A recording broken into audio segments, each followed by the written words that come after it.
identity. And to come back to that definition, identity encompasses the memories, experiences, relationships, and values that creates one's sense of self. Now, the answers that I got were fascinating, and I'll maybe kind of test you on that in a sec. It'd be interesting to see if yours align with some of them. And there were different ones, but there were certain words that kept coming out.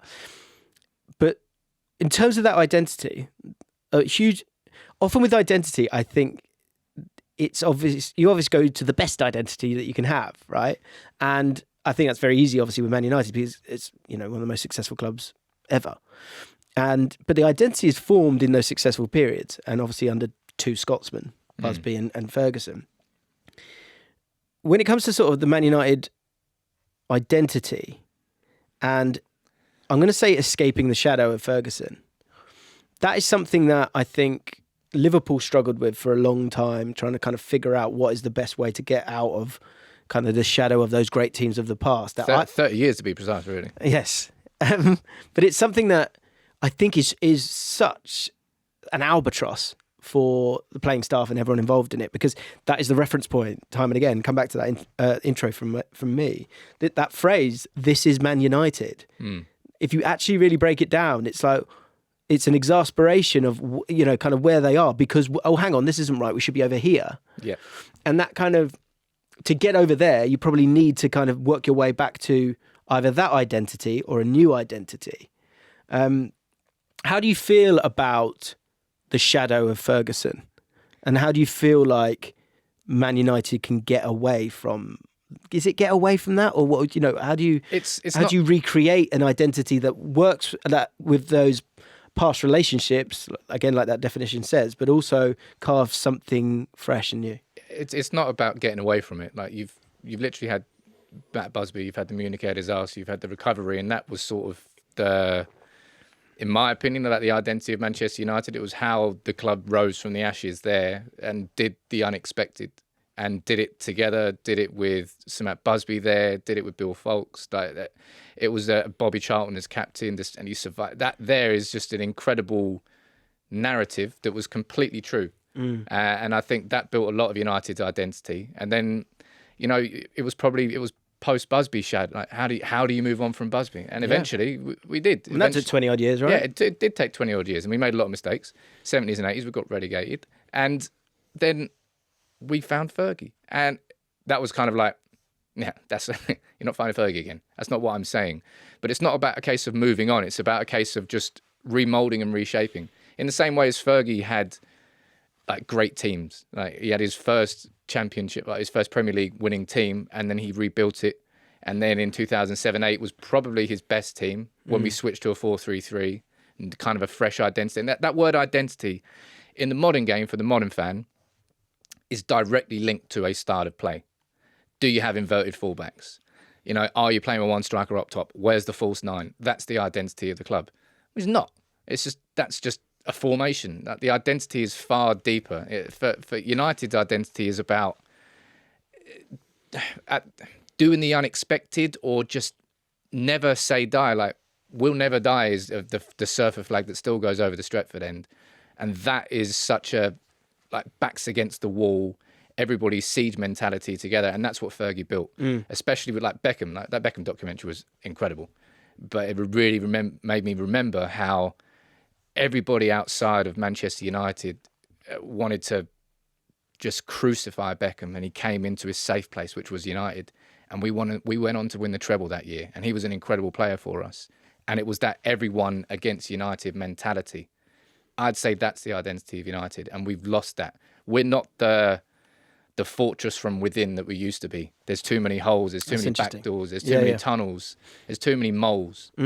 And until we close up every single one of those doors and just become that club that everybody loves to hate again, we won't be United in the Premier League. I think the sort of loving to hate is because you were success. Great. Yeah. Success. Let me read through some of these. Zayn Ali says, and when I asked, like, what do you see as the Man United identity? He says, fast, exciting football. The way we played against Barcelona away last year is how I want it. All the way Klopp had Liverpool playing when they were the best team in the world. Valzor says, our identity currently is a transition team. Try and press high, play through the lines, but ultimately play on the break. I'd want us to be more of a direct attacking team, trying to draw the press and quick, efficient passing, which kind of sticks with your style thing. Cameron put forward, he was talking about two quotes from Matt Busby and George Best, get at it more than anything.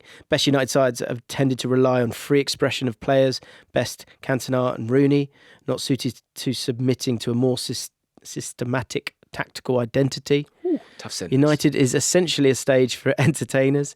Tom G says, pace, power, penetration was always the Fergie line, wasn't it? Sian talks about an academy player in every match day squad since 1937. No one else comes close to that. I would expect the new manager to do that. I mean, kind of off the point, but that comes back to your point of that kind of like that youthful vigour that came from the Busby Babes, and then Fergie kind of was able to realign with that. Joe Cook talks about fast transitional football. Alfie, fast moving attacking football, being fearless. Lewis, fast attacking football. Burns, high paced, quick, entertaining football. And Mace, this is a good tweet, overarching principles, trusting youth, whether that be our own signings, entertaining football, Old Trafford as a fortress. Again, some of these, I think, success creates the fortress, if you know what I mean. Yeah. But then style of play, attacking football, play with intensity, on and off the ball, lethal in transition, allow freedom in attack. Now, when I read all of those, first of all, I think it's interesting that with the Fergie thing is, as romantic as you can be about someone like Fergie, I think one learning there is ruthlessness. Because for all the love of Beckham, he was gone.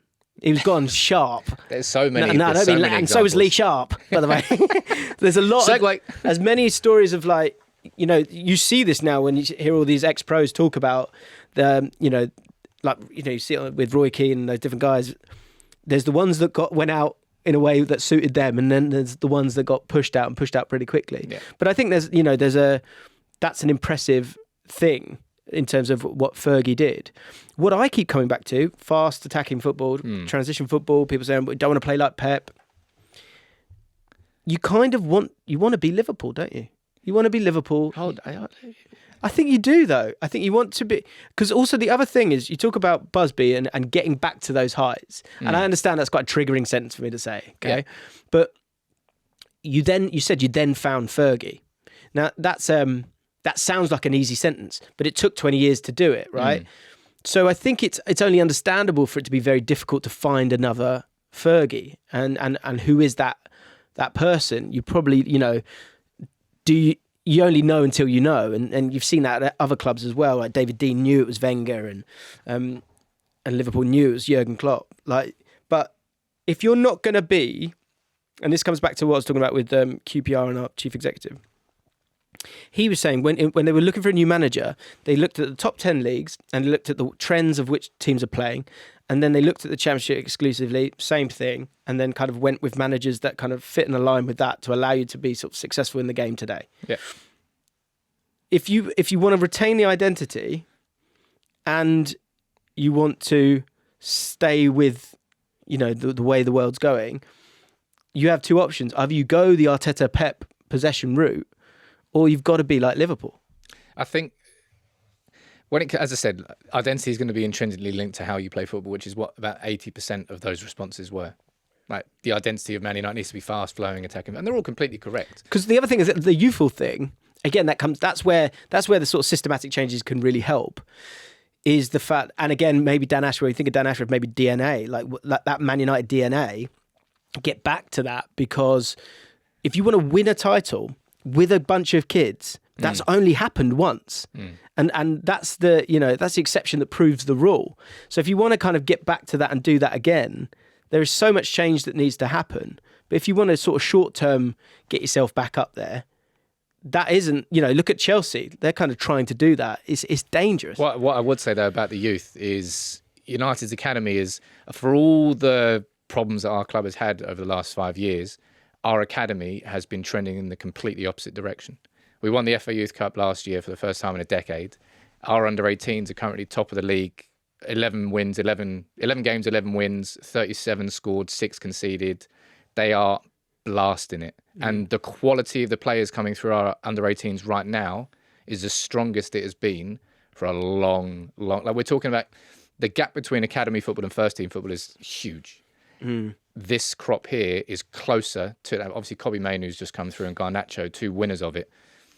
United fans should be excited about the next few years with players coming through.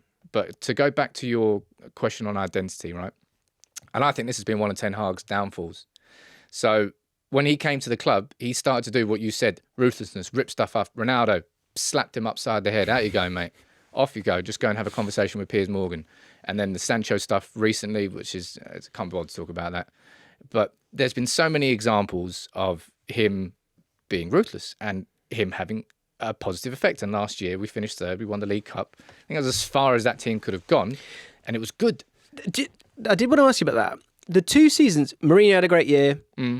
Solskjaer had a good year, I guess. He did. And then Ten Hag's had a good year. Those sort of outliers, if you took them away, do you think you would have got to a better... This would have happened sooner?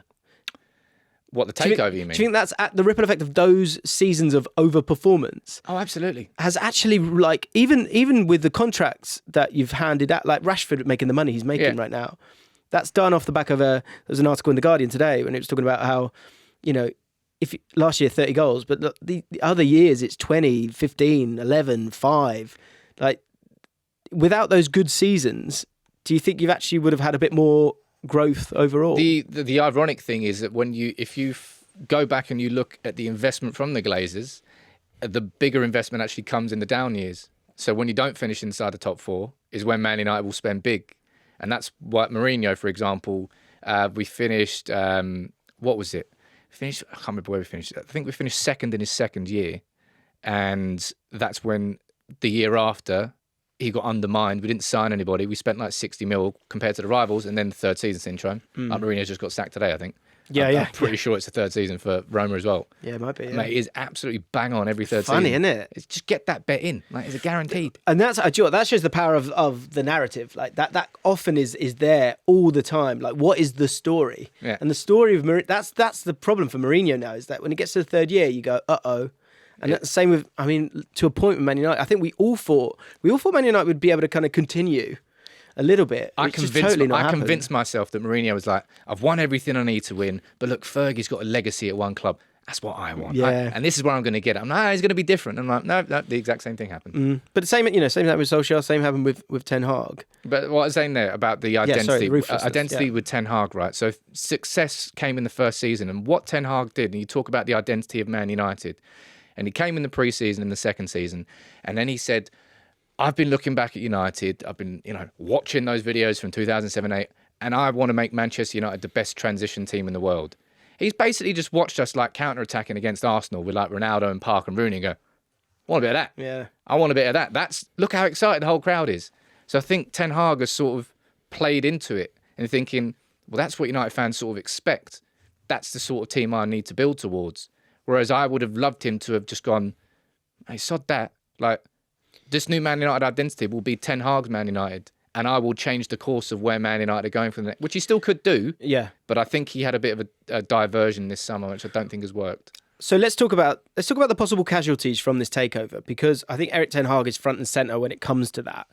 And when you talk about Erik Ten Hag, we talk about Man United's identity and it being Erik Ten Hag's identity. Alignment's an important thing here. And let's be honest, the reason I said I think he is the guy as well was the Ajax connection. Because the Ajax connection, that bringing through of youth but having success as well, playing great football, different style of football, playing great football, that is something that Man United have done as well. So there was that alignment there. Yeah. Ten Hag comes in, and everyone who's watching this right now, you know exactly what I'm about to say. He says, I want to go and do this and get the transitions. And then fast forward a couple of months where it's not really going well, he goes, I can't play that style of football. I really think that sentence, and it's very difficult for managers, especially when things are going well, especially at Man United. I think that sentence is the thing that could in time lose him his job, because unless there is something along the lines, you can't play like Pep. And I guess it comes down to personnel as well, which makes life very difficult. They've had a lot of injuries as well. That plays a big part of it as well. But the game against Tottenham, it speaks volumes in terms of, if you have an alignment of philosophy, if it is on the front foot, you can play Emerson Royale, you can play Ben Davies, you can play these people and make a change. So coming back to that identity, and every Man United fan wants fast, exciting football, but winning football. Where United are right now is we're stuck between where we were last season and what Ten Hag wants to do this season, and we just can't. We cannot find the middle ground. But it starts with him. Like, that's what we're talking about. You get out of Fergie's shadow. You don't need another Fergie. You need another guy who's got that gravitas and certainty in who he is and what he wants to create a new identity that is in the shadow but bursts through it, if you know what I mean. But he did have that, right? So that's why we went after... But ruthlessness and coming from Ajax and having that identity is one thing, but the ruthlessness with the playing staff. But then if you don't showcase any kind of energizing identity, then you're going to get caught out. That's his problem. Yeah, but he got caught out straight away because he went into the season with a clear plan.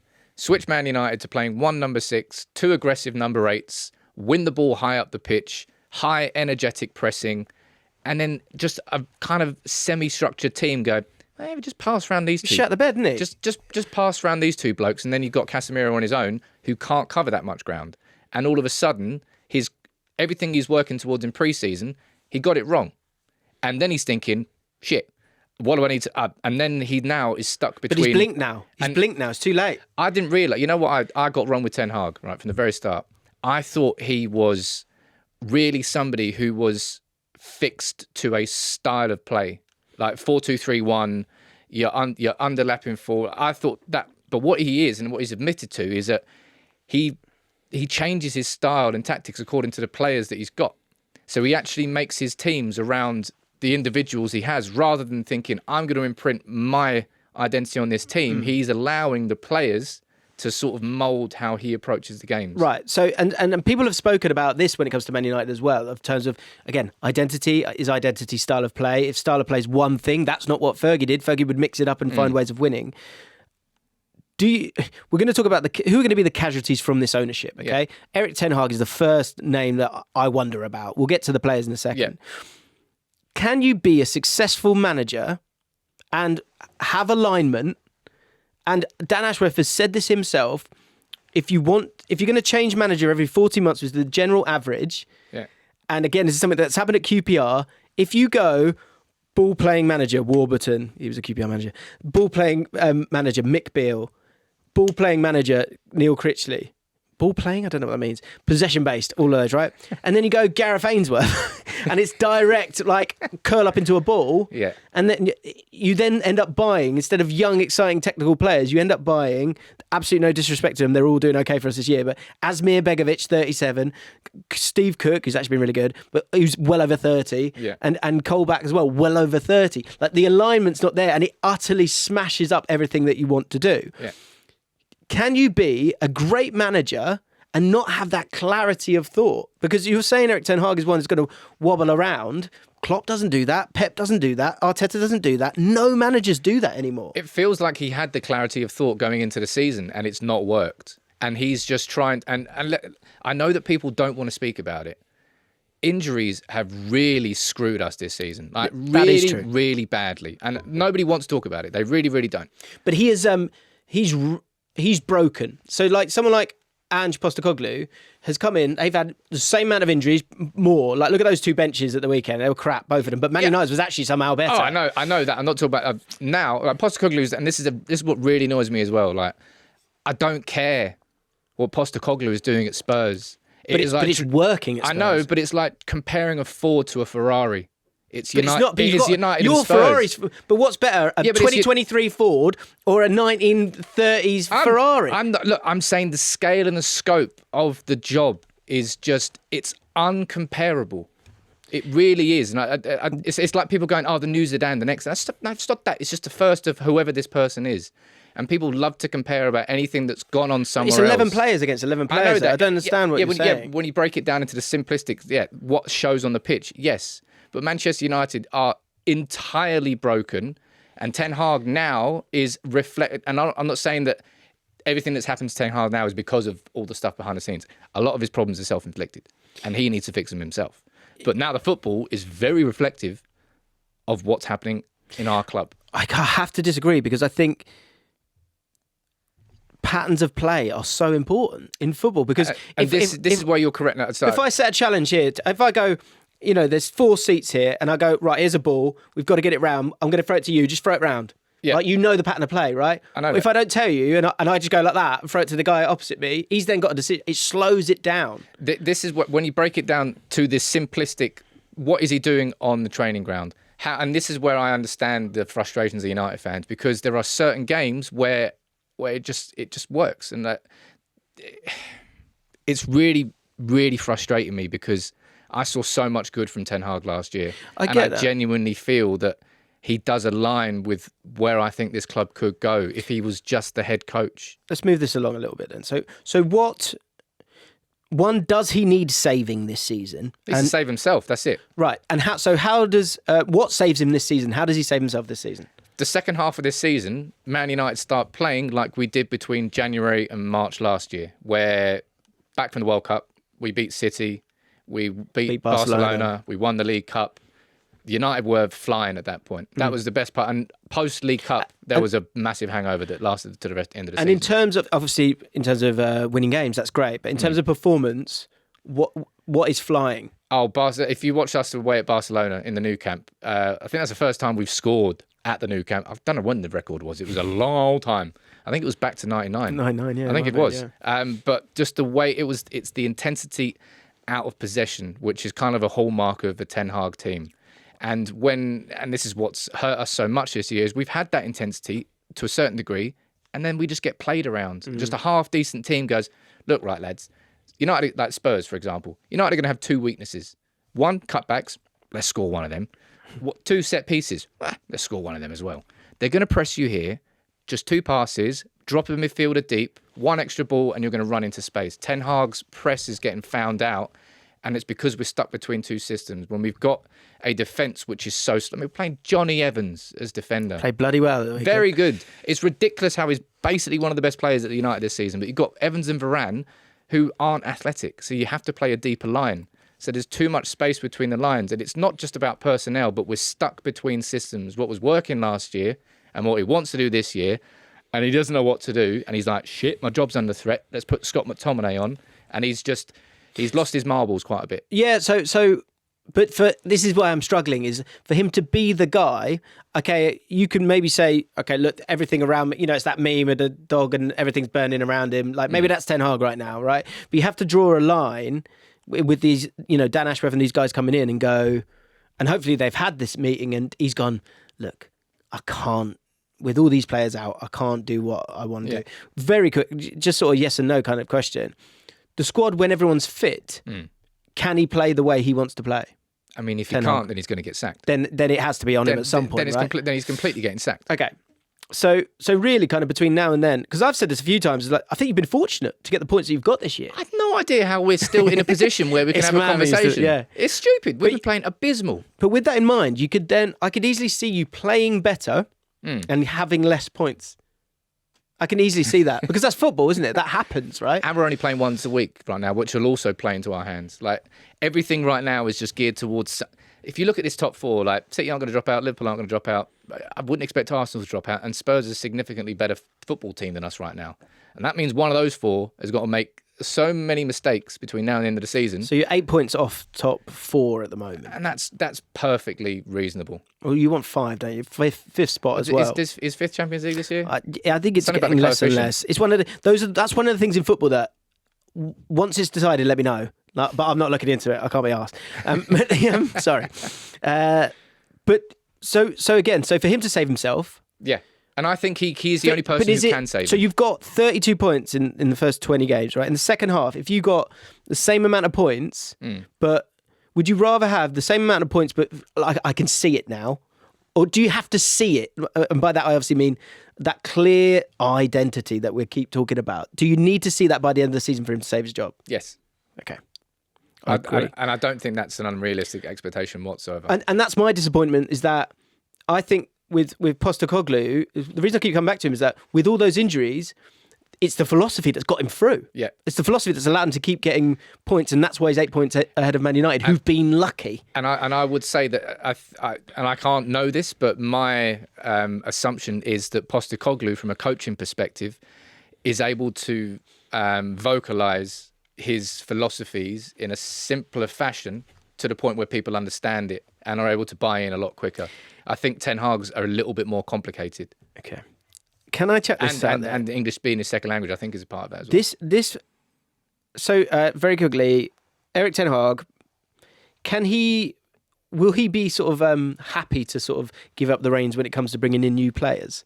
No, he won't be. But when he came into United, who is he going to trust?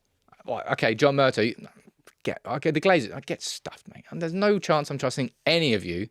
Just go in and buy my players. I know these players. Bring them in. Anthony, class player. His talent ID... 90. His a talent, lot, but get him in. His talent ID is clearly crap, right? He can manage a squad that he knows brilliant. He can nurture young talent brilliant. There's certain things he's very good at. Don't give him the money. Yes, I think we've learned that. The way I describe it is like Erik Ten Hag should be involved in the first 10% and the last 10% of a transfer. First 10% is, I need a ball-playing number 6. Okay, so you've identified the profile you want. See you in a couple of months. The recruitment team comes back and says, we've done all of our research and these are the players. He can then, at that point, go, like the look of this player, but he can't, at the start, go and sign Anthony. So this is the problem I keep coming back to, though, as well. Is like, in terms of deciding what the identity is moving forward, that's not his decision. No. So when a new owner when you have new ownership and you have the best in class in Dan Ashworth, it should be him who decides how Man United are going to play for the next 40 years, right? Amazing stuff, right? So Erik Ten Hag shouldn't be involved in that. Erik Ten Hag might lose his job as a consequence of that. And I think that's why I think I'm fascinated to see how this plays out, because I just can't see how either he goes kind of cap in hand or really doubles down on, look at the whole environment here. This is not me. I want to do the Ajax style, because it doesn't make sense for Dan Ashworth to completely write the script the way he wants to, and he should be given that carte blanche because of what he's done with England and other clubs. And then, it turns out Erik Ten Hag's the guy for us anyway. Result. What's more likely is actually we want to go and kind of have this other guy, our guy.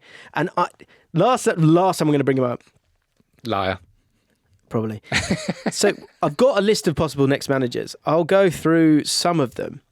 But I can't get away from Postecoglou being your next manager. Or Postecoglou coming to United? Yeah. I can't get away from it. Why? Because I think it's everything... That's actually the first time I've heard that. Really? Yeah. I think it's everything you want. I think it's owning the ball, which I think is important in the modern game. It's pressing high. It's attacking with a bit of vigour. You could have a Maddison or this, who's your Rooney or Cantona, or that guy, that George Best, like Bruno Fernandes, like that guy who is off the cuff. That fits that. It's about scoring goals. It's about scoring one more than the opposition. I think he's old enough and big enough and has such standing in the Premier League right now. I think he makes complete sense. Do you think you would say that in a year's time? I think, yeah. I can't. Well, I guess what's going to be interesting. I think in life you have you've got to use vigor when you've got it. You've got to use energy when you've got it. Yeah. What's also really interesting is I've heard Maddison talk about how he actually keeps. He says, Postecoglou kind of keeps a distance from the players, and I thought, because you all kind of think he's more sort of Klopp side, and he sort of, he puts his arm around you, he's just sort of like, Aussie bear. But apparently he's not. And again, that for me screams Fergie, an element of distance to allow for, a bit of ambiguity that can actually lead to you kind of going, well, I don't want to upset the boss. Look, truth be told, right, it was Carl Anker from The Athletic who first said this, and it's just stuck in my head. Erik Ten Hag is effectively our interim manager between now and the end of the season. I agree. think that's a really fair way to describe it. Yeah. I think if between now and May, we start week in, week out, building and playing better and better and better, United fans are going to start getting excited and getting on board again and going, you know what? Maybe Erik Ten Hag can be the right man with the sporting structure in place. But if that system still isn't in place by the end of the season, Ten Hag won't. This will be... INEOS have not just invested 1.5 billion. to see if Erik can do it. Yeah, that's what I keep coming back to as well. So I think he's in a very difficult place when everyone's talking about it's the players. Like for me, it comes back to like what are you trying to do? I can't see what he's trying to do. Possible next managers, Postecoglou's no way near to be seen. There are some guff on this list. Favourite is Graham Potter. Speaking of. Lopetegui, second favourite. Ruben Amorim. Feels risky though, right? Sporting Lisbon, right? Mm.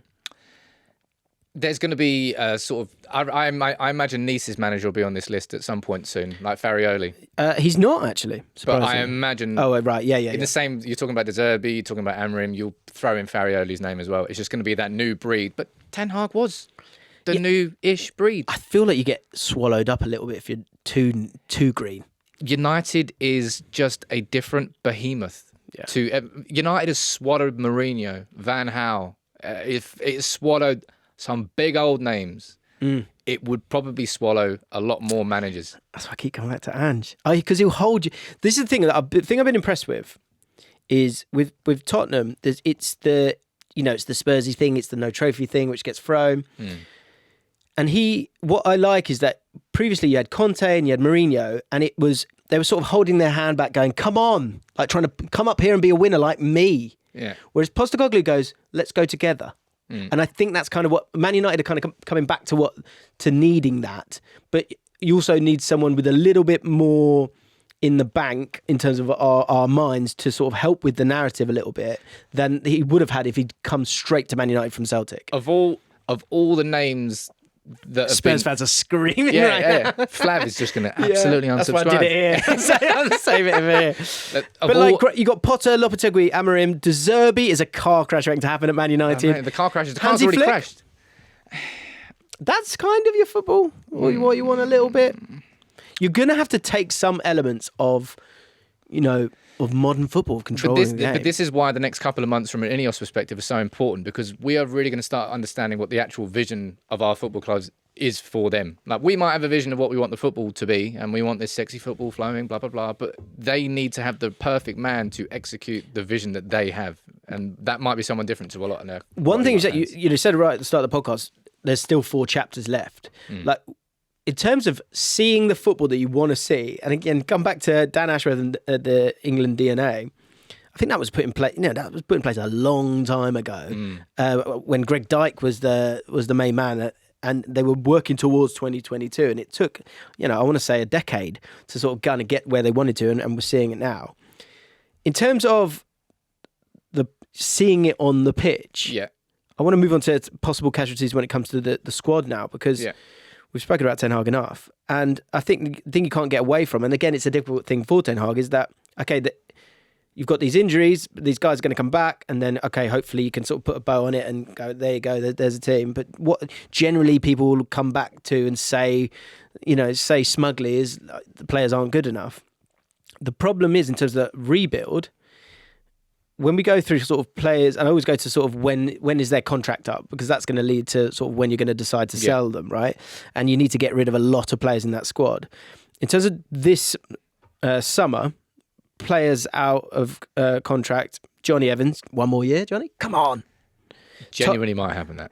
I mean, he's 36 actually. Tom Heaton, Anthony Martial, Amrabat, on option to buy. But you're not going to make any money from that, right? No. We move on to 2025. Yeah. 2025, we've got a few more options here. Mm-hmm. So you've got Scott McTominay, Rafael Varane, Harry Maguire, Aaron Wan-Bissaka, Lindelof, Amad Diallo, Christian Eriksen, Hannibal, who's just gone. Yep. Palestri, who's linked with a move. I don't know if it's a loan or the end of it, or a full move. And Kamwala, is that how you say it? Yeah. Kamwala. So you've got those through in 2025. In terms of sort of bringing some money in, and also just broadly, in terms of casualties, is there any on that list that you want to keep? I was about to say that I can list them off to you, because Amad Diallo is staying at the club. Willy Cambuelo is an 18-year-old who's just broken through. We don't know how good he's going to be. He might not make it through, but he may well. Yeah, but stupid not to stick with him. Every single other name on that list is dispensable. Yes, and also you kind of. So here's the thing I wonder is, again, with FFP, do you need to sell them? Are you looking for sellable assets Yes. within the squad Yes, right now? yes, yes. Okay. So with that in mind, I mean, Scott McTominay, wow. Like the hatred towards this guy, he scored quite a lot of goals for you this year. It's not his fault, right? It's not his fault. He came on against Burnley. He scored 2 goals in like the 93rd, 96th minute, like absolutely bang. Brentford, wasn't it? Was it Burnley as well? No, Brentford, sorry, yeah, Brentford. And then he scored away at Sheffield United. He scored 2 against Chelsea. He, at a time when Ten Hag was on, if we had lost a couple of more results at that point in time, He's been effective. There would have been conversations around Ten Hag maybe losing his job. So he was like his flood protection. He was there. he was the sandbag at the bottom of the door. That's what McTominay was for him. You're right. And then Ten Hag keeps kind of looking towards him. But McTominay should have been sold in the summer. And I think he was West Ham we were getting linked with. They tried to buy Maguire and McTominay for 60 mil. And we said no to McTominay and yes to Maguire. And then Harry said, fancy it. I don't fancy it. I'd rather stay on this big contract. And now he's still here. So had that happened in the summer, honestly, I think United's summer, I was going to rank it at like a 8 or a 9 out of 10 because that would have been 2 players who had gone and we would have got probably Jean-Claire Todibo. We would have already had the centre-back in and so many of our problems this season wouldn't have ever existed. So McTominay, Maguire, Varane, I mean, as I said, there's 1 or 2. Eriksen's going to be sort of naturally leaving anyway. Eriksen been a great free signing. Yeah. But we're not going to give him a new contract. Yeah, and I think I did it on a video the other day. It's like as much as it's about with some of these players, they just desperately need some legs around them. Like if you're going to have a player with Eriksen who's not got loads of legs, then if you play Bruno Fernandes and Kobbie Mainoo there, you're going to get overrun at some point, especially when your defence is deep. You're in trouble there. So one player I was sort of chatting it through with someone, and the one name that we wondered you might want to stick with, Aaron Wan-Bissaka. Do you think he could survive? I think Aaron Wan-Bissaka could survive if Man United were to, in my opinion, Delot. I think United can upgrade Delot and get like a proper, like a Jurgen Timber. I think would have been perfect signing. Wan-Bissaka is a perfect defensive specialist in certain games where you need that because he's done it so many times against Raheem Sterling over the years. If you need to be a little bit more defensively sound, you might play Wan-Bissaka there. He's going to not be the guy going forward, but in certain games and occasions, he might be a good squad option. Yes, yeah. But again, this is where I get confused with the sort of need for money. But actually, I like it because like I see this now when I watch some Newcastle content. Like they're getting really fed up with FFP, and I love it. I love it because that's the point. Let's keep you all squished together a little bit so that we can have a nice, competitive league. So Wan-Bissaka, you might need that money to allow yourself to spend that little bit of money. So if Crystal Palace want to take Wan-Bissaka back and we get Elise, then that'll be a lovely conversation. Interesting. What, a straight swap? No, I'm not that crazy. We'll have to give we'll add a couple money of hula hoops. Okay. And final question, little bomb here, right at the end. We move to 2026. 3 players, 2026. You've got Bruno Fernandes, you've got Casemiro, you've got Tyrell Malacia. Is it worth, with FFP in mind, looking to cash in on Bruno Fernandes? Because I think the thing to remember is that you've got people out of contract. You're not really going to sell them in January. They're just going to leave. In 2025, they're still in the last year of their contract, which is not ideal. So in terms of people with 2 years on their contract, which is the moment where you kind of look to sell, it's Bruno time. How would you feel about selling him? Apparently his market value is 70 million. Bruno Fernandes is a player who, for some reason, polarizes United fans more than any player because of how he carries himself in frustrating moments in games.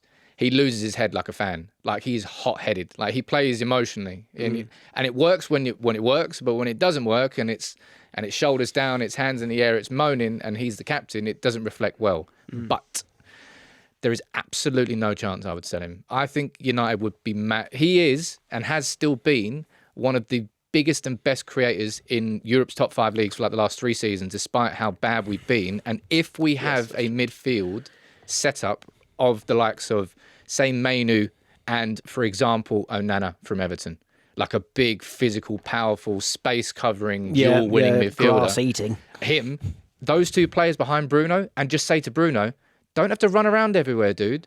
You just stay in the number 10 position, and all you've got to focus on is the final ball. I guarantee you the output from Bruno goes through the roof, and nobody will be talking about selling him. So he's 29 now. See, that's the thing with this summer, is that if you do want to sell, this is the thing. Ali Maxwell said it on this podcast. He was talking about championship teams, actually. But I think if FFP continues to sort of, and again, this is probably winding up people, but if it rings true in the sense of it, stops people from spending too much, and you've got to behave, and you've got to bring in money and all that stuff. He said, selling's good. Selling is good. And when you do that, you have to be sensible and do it at the right time. If you don't sell Bruno this summer, 29-year-old Bruno Fernandes, you're not going to sell him, or you're certainly not going to sell him for any kind of money that you really want to. And United have been classically, we do that. We players overstay their welcome to the point that they don't really have a value by the time we want to sell them. Yeah, and so again, coming back to what do you want moving forward, I think you make a really good point in terms of that sort of fast style of play. If you look at Bruno Fernandes' stats, every year key passes right up there. But this year, if you also align that with goals and assists or expected goals and assists, previous years he's been up there as well. They've been a much more functioning side. This year, right down, because they are kind of all over the place. So I'm intrigued to know, is the truth that in a better machine, will he be better? Or in a better machine, does he get the ball less and it doesn't work as well? Do you know what I mean? He gets the ball less, but he gets the ball where he should be getting the ball. Areas, yeah. He shouldn't be getting the ball on the edge of his own box. He should be getting the ball 10 yards outside of the opposition's box. But you know what the question is, which isn't around Bruno? It's about Rashford. This summer, I am predicting, I might be wrong, I think Mbappe finally goes to Real Madrid. I think the first place they look is Rashford, PSG. Oh. Because last summer, his brother was in Paris to speak to PSG. I think this summer there could be a big bid from PSG, and that is a conversation that United fans need to have. How much do you think you can get for him? I've not even thought about it. That's interesting. Do you know what the thing with him is? His body language is very difficult to read. He's sort of, it's kind of not his fault. But it is his body. But I think that because he's that Man United guy, you kind of want a bit more passion from him. And there are moments when he's kind of not tracking back. He might have been told not to track back because you're a transition team and you want him the other end. Rashford's a really, really strange one. I think the Sancho situation has played heavily on him, but he also wasn't in good form prior to that anyway. So I don't think it can just be accounted simply to Ten Hag ostracising Sancho out of the team. But Rashford, again with United fans, when you sign a contract of 300 grand a week, you will be scrutinised more. That is part and parcel of getting a contract of said size. And if you score 30 goals the year before and all of a sudden your output is I don't know how many he scored in the league now. He scored against Arsenal. 3, I think. 2 or 3. Then questions will be asked. And this isn't me saying, just sell Rashford, get rid of him. But I would prepare yourselves, as United fans, for PSG to come knocking on the door. And I think that might be a conversation that INEOS do. And again, as well, tying into it, the trend of how transfers are going to change in the next few years. It's like Cole Palmer going to Chelsea. Selling your academy players is worth double. Wow, yeah. So Rashford, makes sense. As a huge signing, as a huge sale, might actually solve a hell of a lot of United's FFP problems. His current market value, according to Transfer Market, is 70 million euros. His highest ever was March 2021, 85 million. His contract expires in 2028, so you have those years on them as well. We've got a brand new contract. He's at 26, 27. He's prime peak value. 26, yeah. He's got everything for a north of £80 million sale. And I think it could. I'm not saying it will happen, but I think the conversations will happen this summer. But again, it's about being smart for once for Man United, and that means you have to get rid of players sometimes. You've got to make those decisions. Selling is good. Selling is good. Sometimes it won't. Bombshell. It won't be 100% everybody agrees with it, but then in a couple of years you go, you know what? I actually made the right call there. Right, and it's my podcast, so I'll bring it back to QPR as much as I can. The thing that QPR are struggling with now is that we had players and we should have sold them. And now it's why didn't you sell them? And you've got to be savvy with this. And that's down to management and structure, and they actually know the right decisions and they know the vision of the club. They take those decisions.